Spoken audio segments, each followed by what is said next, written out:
ခွေရချောင်းလေးကနေငါခုတ်ပြီးတော့ချင်နာခွင့်ပေးပါနင်းပါလုံးလုံးငါကဖြေခင်ခွေရေးလေးတော့ချင်ပန်ပေးပါမင်းရဲ့တွေ့ဆုံငါရဲ့ဘဝကိုစလီဝန်းနေသူပါငါရဲ့ချစ်ကိုဒီမပြူတော့လုံးဝစိတ်မနာနာချစ်လုံးလို့ပေါ်နေလေဒီလား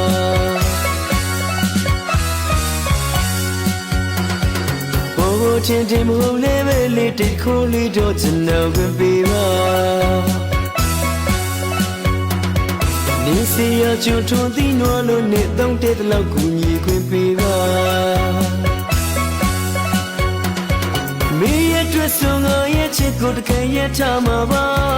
ငါရဲ့ချစ်တွေမင်းနေလို့ချင်မုံမရနိုင်တာချစ်လို့ပေါ်နေ